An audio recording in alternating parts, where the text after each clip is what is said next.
Today's story was written by Reddit user Simpleton025. Shit just keeps getting weirder. After I killed those lizard things, I went back to my cell. All was quiet for a few days, until the ship stopped again. Someone opened my cell. Gremlins, I thought. They were smaller than those lemurs, but they didn't look afraid, more like curious. They were mechanics by the look of it. I helped mostly by being a ladder. Repairs didn't take too long, and I hung around with the ship's doctors. Margoba, she kept calling herself. She also kept trying to pronounce my name. Butchered the hell out of it, but what could I expect? All the lab equipment and the sci-fi tools made me think of something for a brief moment. They probably knew I couldn't talk, or that I couldn't understand them. I tried to make gestures to ask them if they could fix that. I want to talk. I want to understand. She looked like she knew what I was saying, but kept looking down. There still was a way though. Her tablet was programmed to translate what I say and what she says. It wasn't finished, but it was a start. I typed in words and she did the same. I asked what she was and where she was from. Faria, a small world in the Claston system on the edge of the conglomerate. I had absolutely no idea what any of that meant. All I knew was that there were a lot more aliens out there. Who knows what could happen if any of that reached home? I just hoped no one else was abducted. When I asked her why they took me, her expression turned grim and she slowly typed in the words. The translation came back weird. To fight. Fight in the pits. Fight? Fight who? I just killed those scaly fucks and now they want me to kill again? Or maybe not them, maybe someone else. Someone who paid them. Yeah, that was most likely the case. I wanted to ask her more questions, to understand more, but the gorilla came back and wanted me to go back to my cell. I did just that and all went quiet again. Another few days passed and the ship stopped again, and again I went out, but this time it was different. They wanted me to get in a big box fit for my size. They also wanted to put chains around my wrists and ankles as well as a mask over my mouth. Is that what I was to them? An animal? A pet to be given to some rich prick? Well, what the hell, not like I get a say in the matter. I obliged and went in. It was dark. There were no windows, just a few holes. I could hear voices coming from outside, different voices. I already knew the lemurs and gorillas, but they were different. Deep and gurgly, like they were talking while rinsing their mouths. I felt the box move. It moved for quite a while and then stopped and opened. I stepped out almost immediately and took in my surroundings. Holy shit. The room was enormous. Covered in gold and silver with decorations and art plastered on every square inch. Someone was clearly compensating for something, and I knew who that someone was. At the end of the room was an oversized desk with a tiger-looking thing next to it, and a fat toad man behind it. He walked over to me and stared at me like I was the best birthday present of his goddamn life. He talked with the lemur captain and brought me in and then pulled me to a different room. I didn't see the captain or any of his crew later. I guess they did their job. Can't say I blame them. The toads led to a bright room with a large operating table on it. I stopped and shook my head. No way am I letting these creeps cut me apart. I struggled and knocked the guards down, but then they stung me with the syringes. Sedatives. Just like last time, I still stood, but not for long. They stabbed me one more time and I passed out. I think I dreamed. I don't know, I don't remember my dreams, only my nightmares. But this one was different. Green fields and blue sky. Yellow trees with dark brown stumps. A dirt road leading to a lamppost on top of a hill. I walked up there. Each step felt lighter than the last. I couldn't help but walk faster and faster. Then I was running to the top. But there was no one there, just the lamppost. Why a lamppost? I touched it and it turned on. The light blazed into my eyes. Then I was awake.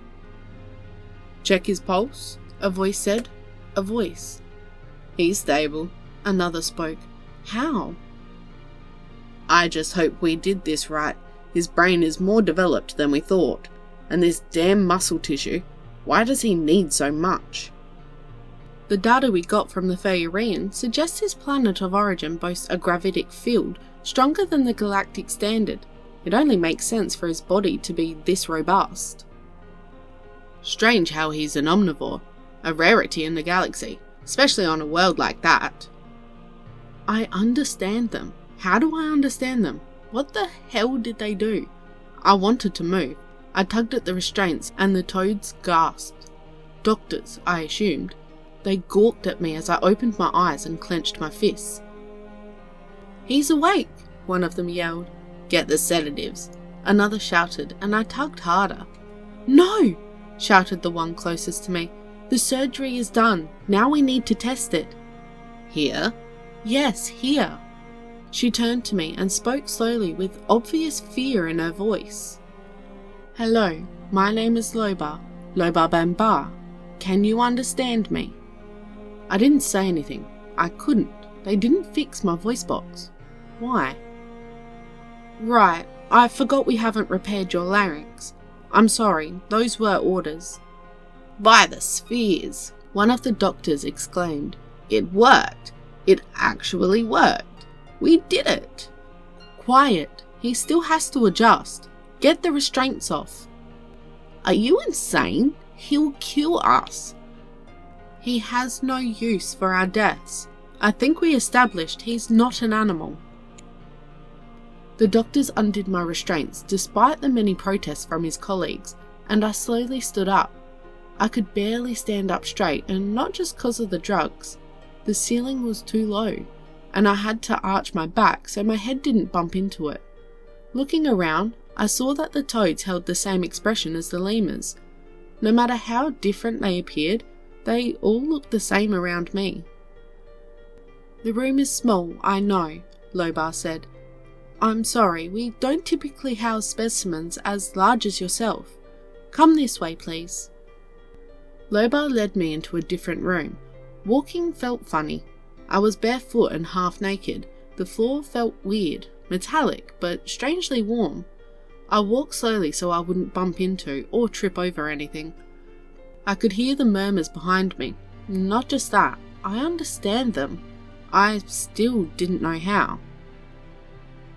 The other room was bigger, much bigger, with large machines everywhere. More toad aliens roamed the place. These were dressed in orange and red clothing. Engineers, maybe? One, a rather bulky one, approached us. "Loba," he asked, "what's that doing here? Did you botch the surgery?" "On the contrary, Banham. It was a success. He understands us now." Banham looked panicked. "Bleeding hells, sorry for calling you it. I didn't mean it." I shook my head. "You didn't fix his throat?" he asked. "No," Lobar replied. "We were told not to. Since he's up, we can get to measuring him." "Now? Shouldn't he rest?" "We'll leave the physical tests for tomorrow. He'll be fine if we just do the basic ones." "Yeah, but still." "Look, he was out cold for almost 2 days and Cobbler was getting restless. He wants something, so we either do this or he feeds us to his pets." I just stood there. Their boss must be a rotten son of a bitch. Not like I had my fair share of those. After a not so long delay, they led me to one of the machines. It looked like a beanbag and a chair hybrid, with a helmet hanging over it. They told me to sit in it. When I did, I sunk. It was very soft and a tad bit small. "You were supposed to adjust it to his size," Loba said. "I did," Banham retorted. "The weight calibration must be off. We were short on time. Do I look like a condyle?" "Alright, never mind. Let's just get this done." She then turned to me. "This device will help us measure your eyesight and hearing. Tap on the button if you hear or see anything. Do you understand? I nodded and she lowered the helmet on my head. That's how the test began. Days of tests. Eyesight, hearing, strength, endurance, speed, intelligence, reflexes. I was sure days passed. They used their units. I assumed I did well, seeing how every one of them was a triple-digit number that made their fat jaws drop. Apparently I was a freak of nature by their standards. I considered myself strong back on Earth, but I also knew stronger people. Back on Earth. It feels weird to say that, but it was true in every sense of the word. I would probably never see home again. Not like there was too much to miss anyway. I'll get used to this. I always get used to it. I always overcome it. At least my room was an improvement. Red and gold walls replaced the dull white of my old cell. The food was better, much better, and in larger portions.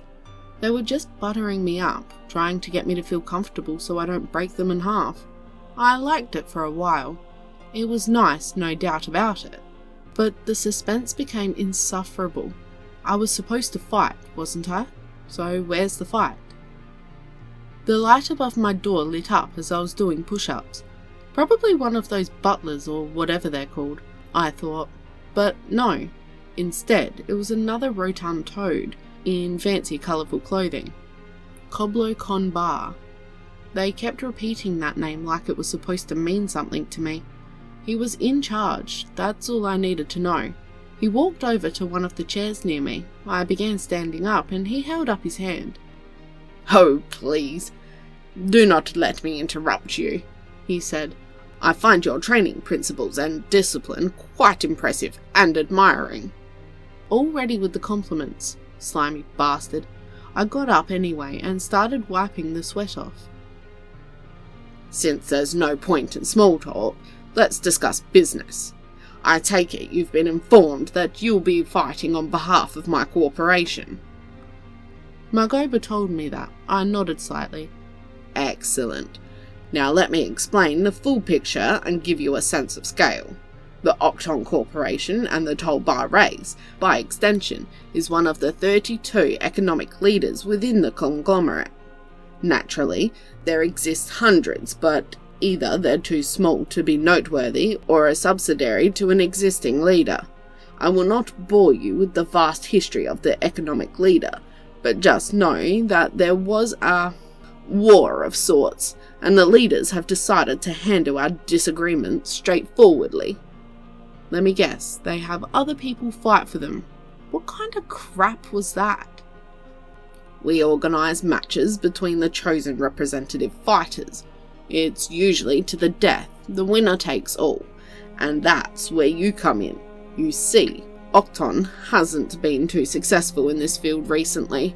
Last year we weren't even chosen to participate in the Grand Showdown. Disgraceful.